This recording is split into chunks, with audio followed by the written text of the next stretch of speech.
내추럴 와인을 얘기를 할 때 뭐 저희가 뭐 오렌지 와인이라고도 이제 얘기를 하지만 하나 가장 또 특징적인 표현 중에 하나가 펜낫이라는 이제 약자로 저희가 이제 페티앙 나투랄이라는, 페티앙이라는 건 좀 약한 발포성을 의미하거든요.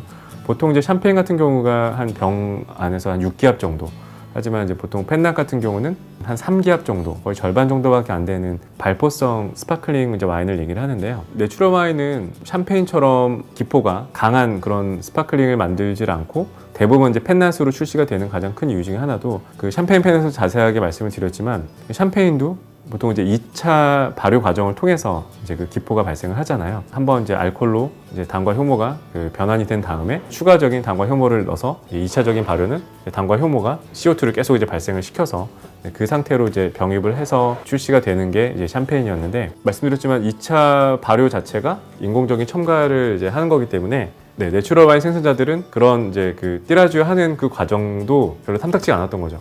이거는 내추럴 와인이 아니야라고 생각을 할 수가 있는 거죠. 그래서 그런 방식이 아닌 그냥 자체적으로 그냥 병에서 CO2가 이제 발생을 하는 것들을 그러니까 보통 일반적인 와인을 생산을 할 때도 당이 발효가 되면서 약간의 여당이 있으면 또 그 여당이 효모랑 이제 또 2차 발효를 통해서, 보통 일반적인 저희가 스틸 와인을 양조를 할 때도 그 이제 CO2는 좀 발생을 할 수가 있어요. 대부분의 이제 스틸 와인들은 당연히 그 CO2를 이제 날려버리는 거죠. 하지만 이제 펜낫 같은 경우는 이제 그런 CO2를 그냥 병 안에 가둬둬서 자연적으로 이제 발생하는, 그래서 샴페인처럼 이제 높은 기압, 그래서 어떻게 보면 이런 펜낫을 샴페인의 그 뮤즐렛, 그러니까 코르크를 두꺼운 코르크로 막고 또 뮤즐렛으로 이렇게 아주 이렇게 강하게 감싸서 코르크가 튀어나오지 않게 그렇게, 그리고 병도 더 두껍게 그렇게 만들었던 그런 모든 과정들을 펜낫 같은 경우는 그냥 일반 로제 와인이나 화이트 와인 만들듯이 똑같은 사이즈의 병과 이런 뭐 크라운 캡을 사용을 해서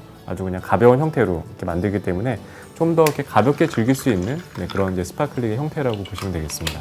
그리고 내추럴 와인에 대해서 별로 관심이 없으셨던 분들, 맛이 없는 와인도 많아 라고 이제 생각을 하시는 분들도 많이 계실 텐데요.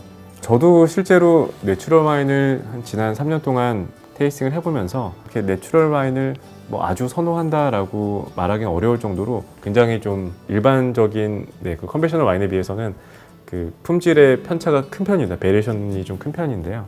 그러다 보니까 저도 리스트업을 할 때는 더 선별적으로 이제 고를 수밖에 없었는데요. 하지만 그 우리가 대표적으로 샴페인에서 제가 RM 샴페인 말씀드렸었잖아요. 본인이 이제 소유한 밭에서 이제 포도를 재배해서 생산하는 그런 이제 RM 샴페인의 생산자 중에 어떻게 보면 좀 최고봉 자크셀로스라는 샴페인 하우스인데요. 많은 분들이 좀 모르셨을 수도 있을 것 같고, 실제로 저도 처음에 이 자크셀로스 와인들을 마시면서 빵에서 느껴지는 그런 이스트, 효모, 누룩 뭐 이런 느낌의 뉘앙스를 굉장히 좀 진하게 받았었어요. 그래서 이 생산자는 왜 이렇게 빵처럼 막걸리 같은 뉘앙스가 샴페인에서 많이 나지? 라고 굉장히 궁금했었는데, 나중에 점점 알아가다 보니까 자크셀로스의 이 생산 방식 자체가 내추럴 와인 생산 방식입니다. 그래서 뭐 완벽한 내추럴 와인이다 라고 하기에는 조금의 뭐 차이가 있을 수는 있겠지만 아주 충실하게 내추럴 와인 생산 방식에 따라서 생산된 가장 대표적인 샴페인이라고 보실 수 있고요. 그래서 그 내추럴 와인의 특징처럼 밭을마다 약간의 그런 베리에이션이 좀 있습니다.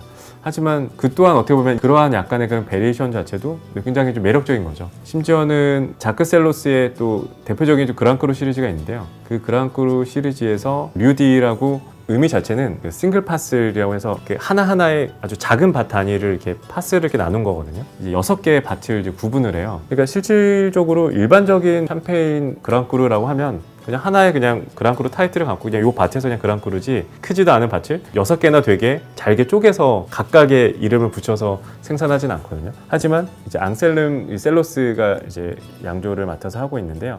앙셀름 셀로스의 그 내추럴 생산 방식으로 봤을 때는 이쪽은 조금 다르고 여기도 조금 달라. 그러니까 보통 저희가 이제 테루아라고 많이 들어보셨잖아요. 그 테루아는 단순히 이렇게 토양만 의미하는 용어는 아니거든요. 그 토양과 관련된 그 와인이 포도가 재배되는 데 있어서 어떻게 보면 그 미시적인 그 환경을 총칭하는 의미입니다.